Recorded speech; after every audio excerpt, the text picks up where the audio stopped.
Welcome to the BF Anderson Technical Report for May 23rd. It's been an interesting week. One thing to learn here is that there's always going to be difficulties. We know about in the media all the talk about the Chinese trade war and so forth. It's always going to be something. So what we want to really pay attention to is, how is the market reacting? Is it looking healthy? Is it looking strong? Well, as we get into the charts real quickly, you can see here that the NASDAQ has broken down below the 50-day moving average.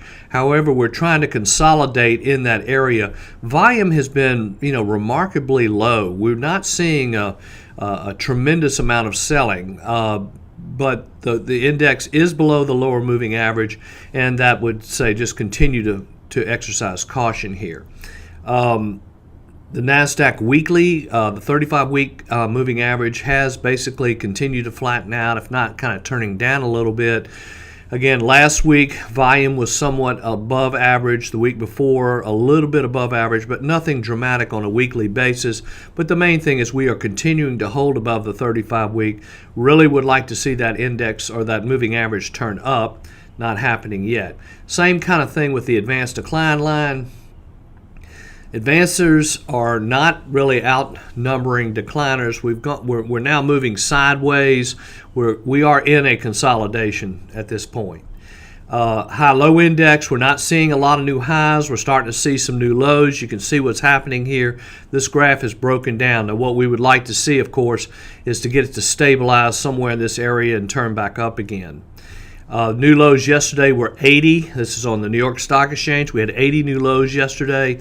We are starting to get above 40 a day. So again, this indicator is saying that the market is having somewhat of a difficult time here. On a longer term chart, on our 10-month versus 20-month moving average, we continue to be in an uptrend. So long term, everything is looking fine. This continues to be a bull market. However, we are having some short-term issues. Now, the really good news for me is, and this is really an amazing indicator, which is the options equity put call ratio. This is measuring what the institutions are mainly doing with, are they buying puts? Are they buying calls to hedge their portfolios? They've been buying a lot of puts, not very many calls. We're now in extreme fear, which is just interesting to me that every time we get down into greed, we seem to have a correction, which is somewhat of a contrarian indicator, but interesting. Also, on a long-term basis, we're looking at the 200-week moving average compared to the S&P 500.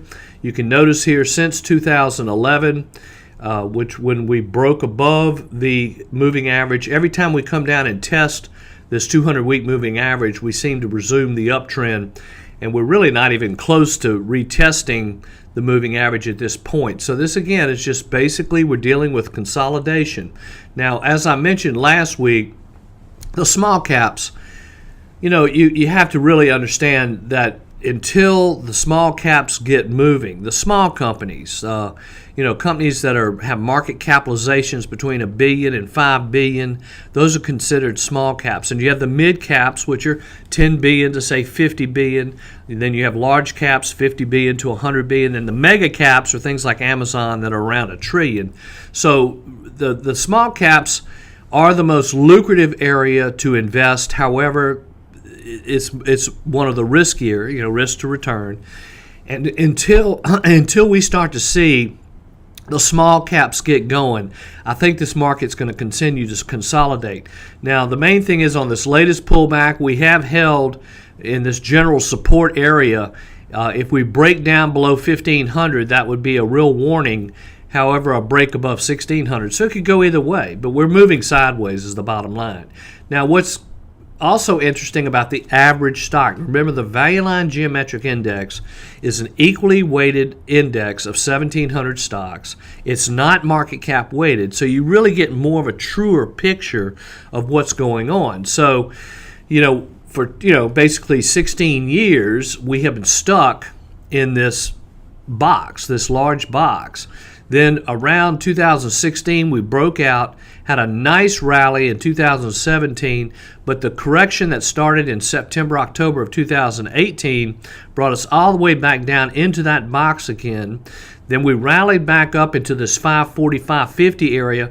But what's kind of frustrating, and it's something to think about, the average stock has really gone nowhere for approximately 3 years. I mean, it's very frustrating to look at that. But you have to think about it. Is this necessarily a bad thing? Because most people get interested in the stock market. Now, I'm showing you here the rally that started in 1997, 1998. People were really wanting to get into the market, but that's not the best time to build a portfolio. The best time to build a portfolio is when you're going through a period like this or a period like this or a consolidation period, because the point I'm going to make here is that this will come at some point, hopefully, is the plan. It comes fast, and you have to be there. You can't sort of be there. You have to be there. And so you have to be in the right stocks at the right time, because this little period here, as far as I was concerned, was an opportunity of a lifetime. I'm hoping we see it again. Now, I want to talk a minute about China. We think, according to our indicators, China has basically gone into a bear market. This is the Shanghai index, and you can see basically a collapse in the price of the index. So when we start thinking about this trade war and you start asking the question, who is going to win this thing, it certainly doesn't look like China. At least that's what the market's saying. Now, if you look at the Golden Dragon ETF, which is every Chinese stock traded in the U.S., you can see, again, this is really developing into somewhat of a nasty downtrend.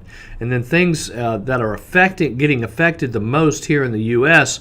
is the semiconductor industry because of what's going on. And so, the thing that I think starting to happen here, I think that like Qualcomm and Broadcom and a lot of these semiconductor chip companies, with what's going on with Huawei and so forth, I really think these U.S. companies are going to quit investing in China. I think they're going to pull back. And the semiconductors were just announced last week that they're no longer going to supply Huawei. Now, it has to do with some government regulations as well.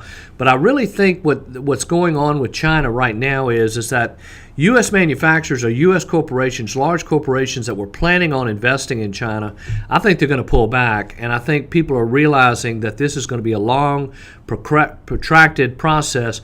And they just, I don't know, it just doesn't look like that the Chinese are going to come around. It's kind of like shooting yourself in the foot, if you ask me. We are China's largest customer, and the customer is always right. Now, here's Apple Computer. Again, China exposure. The basic thing I would say there is that I really would avoid, and you'll see this in the top 5 stocks when we look at them in a minute, you're going to see that the hardware companies, anybody that manufactures hardware, especially if they deal with China, I think I would avoid that. Now, here's another example. This is Baidu, which is, at one time was the big possibilities for China. This is the Google of China. The stock is virtually collapsing. I mean, it's just in a severe downtrend. In the last 2 weeks, the stock has just dropped dramatically. Now, let's get into the top 5. The top 5, you'll notice a lot of service companies like ServiceNow. This is software. The stock has held up real well. We've got what you call a double base. You got a base that built here. You had this gap up on earnings. Stocks basically move sideways to an uptrend, but then you got another gap up. So this would be a base on top of a base. A breakout above 280 would be very positive. This is Roku, which is probably the purest way to play the streaming move. Everybody's going to streaming and cutting the cable. Again, you got on earnings, you got this major gap up on tremendous volume. And these gap up buy signals are working right now, and I'm seeing a lot of them. And the beauty of this one is you get the gap up, it doesn't even close the gap, and the stock continues to make a new high and made a new high yesterday in a very difficult market. This is Shopify, which is e-commerce. I was actually on a Shopify webpage last night and actually bought a T-shirt. So, what's happening with Shopify in their latest earnings report. Now you can see here that major jump in volume, and then you got that gap up buy signal just like Roku, and then you're seeing that uptrend and actually hit an all-time new high yesterday in a very difficult market. But what's happening that we hear is that they're starting to attract much larger customers instead of individual small businesses. They're actually attracting large retailers and so forth that want to have an e-commerce presence but want to use the Shopify platform instead of using their own platform. This is Workday, which is another software. Again, the stock has been acting somewhat like a cup here, a breakout, and then a consolidation. This is Zscaler, which is cybersecurity. Again, here you got the massive volume move. You got the gap up, a little bit of a sloppy start, but then kind of continuing to work into an uptrend, and about 4 days ago hit an all-time new high. So basically what I'm saying is I would stay away from things related to China. I would also avoid oil. Oil just doesn't look good. And just kind of, honor your stops. The indexes are going through a consolidation right now. We are not in a downtrend, but that could develop. So if you have any questions, let me know.